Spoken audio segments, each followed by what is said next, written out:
some things that you can't rely on, like the weather. But you have to be able to rely on your electric fence.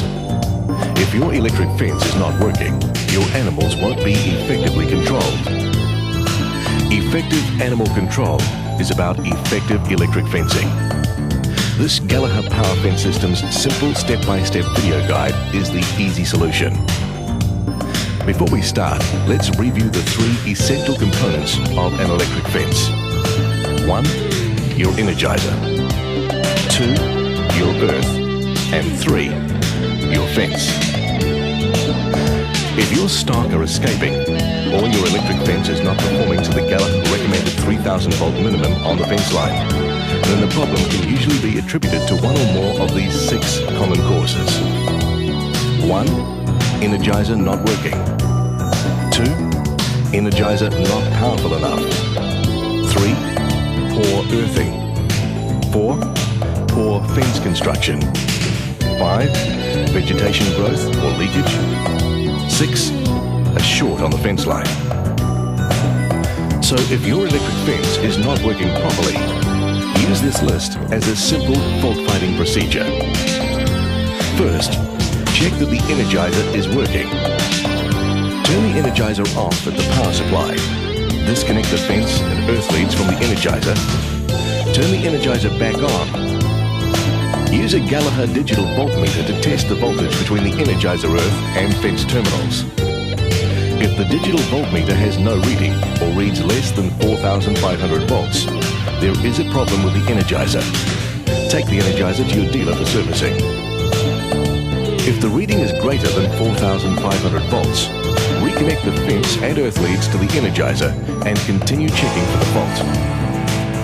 The red indicator light positioned on the front of Gallaher energizers should flash at each pulse of 2,000 volts and above.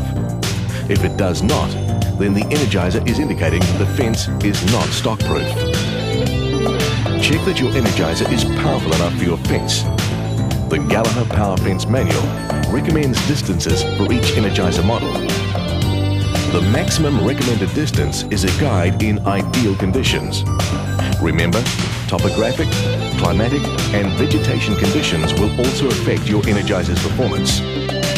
Your dealer will be able to advise the correct energizer for you.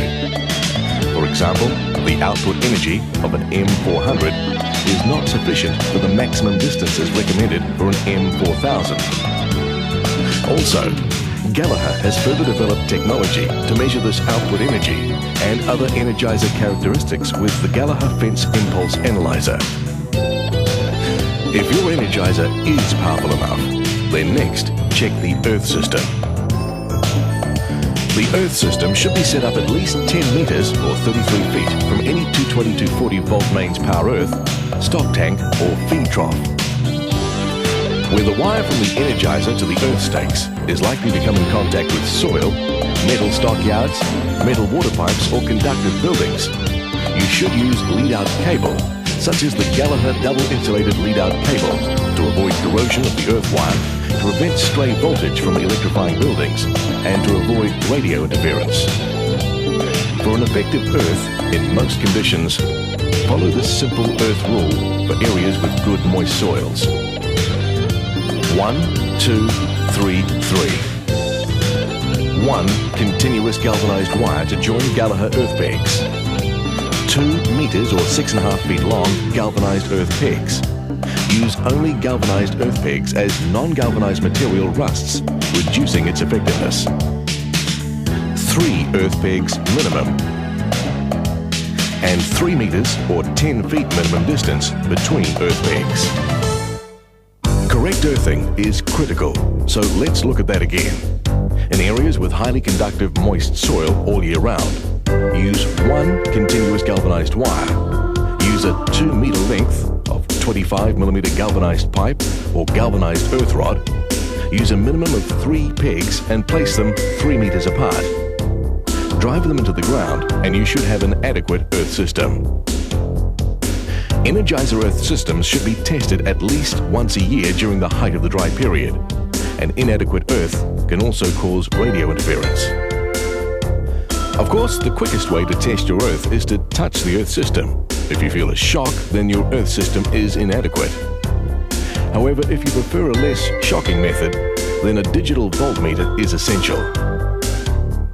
Before testing the earth system, you'll need to place the earth under heavy load to simulate a fence under heavy vegetation growth.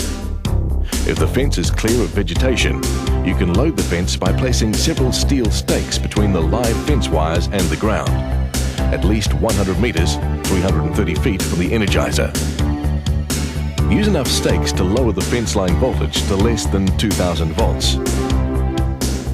Using a digital voltmeter, measure the voltage between the earth wire, which is connected to the Energizer Earth terminal, and the ground, at least 1 meter or 3 feet away from any earth peg. Ideally, there should be no reading. However, a reading of up to 200 volts is acceptable, providing that the fence is shorted to less than 2000 volts. Gallagher has developed an earth monitor, which is included, for example, in the M1501 Energizer. The earth voltage is monitored every 4th pulse. In soils of low mineral content and those which dry out severely, such as sandy soils, you can improve your earth by using a Gallagher Super Earth Kit. If your Energizer and earth are okay and you still have a problem, next check the fence for construction errors. The first step is to find the general location of the fault on the fence line.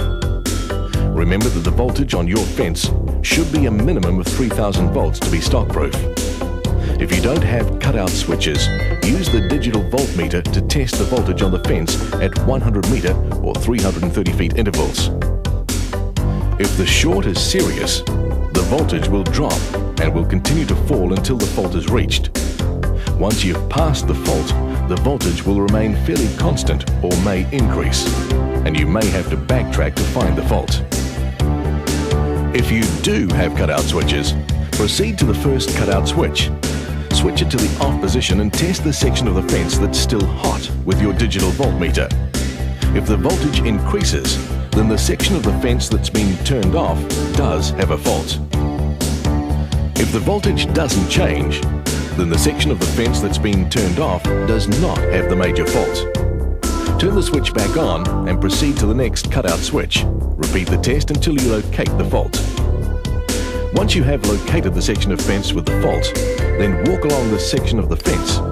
Sometimes you may actually hear the fault in the form of a popping or clicking sound.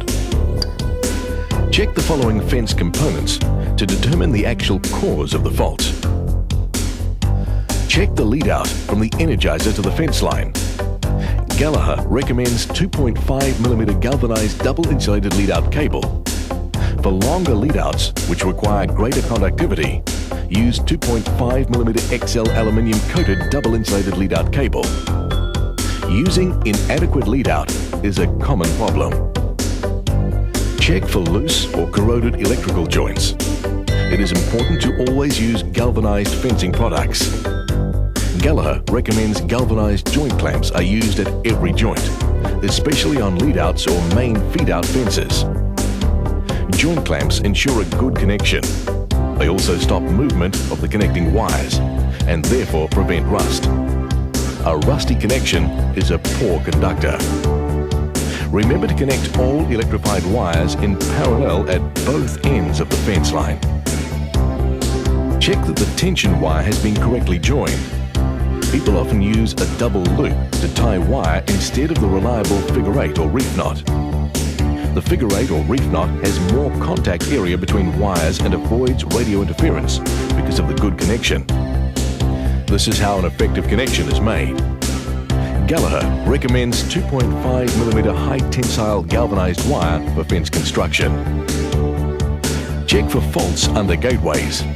Use the digital voltmeter to test the voltage on both sides of the gateway. If there's a difference in voltage, then the undergate cable may be damaged and need replacing. To carry the power from strainer post to strainer post, undergate cable must be used. Do not rely on tape gates, rope gates or spring gates to carry the power, because electrical flow to the rest of the fence line is interrupted when these gates are open. Check for broken or cracked insulators, because they will cause energy leaking and arcing, which results in voltage loss and radio interference. Gallaher Insultimber self-insulating posts avoid this possibility because they do not require insulators. If your fence construction is okay and you still have a problem, next check for vegetation on the fence causing leakage. During periods of high vegetation growth, use Gallaher's new flexible connectors for easy disconnection of the bottom wire of any multi-wire fence to avoid the fence shorting out. When using the flexible connector, it is important to make contact with the wire at 3 points to maximize the contact and effectiveness of the fence. Periodic spraying under fence lines will minimize vegetation leakage. The final common cause of faults is a short on the fence line. This can be caused by tangled or broken wires, or by trees or branches that have fallen across the fence. Tangled wires may be a result of fence wires that have not been tightened. Using 2.5mm high tensile galvanized wire and permanent wire tighteners will ensure tension can be maintained on the fence. So now you should be able to maintain your electric fences for reliable animal control. Play this video as often as you need to refresh your memory. Meanwhile, if you need further explanation or assistance, simply contact your Gallaher dealer and ask for a copy of the latest Gallaher International Power Fence Manual or How to Build a Gallaher Power Fence video.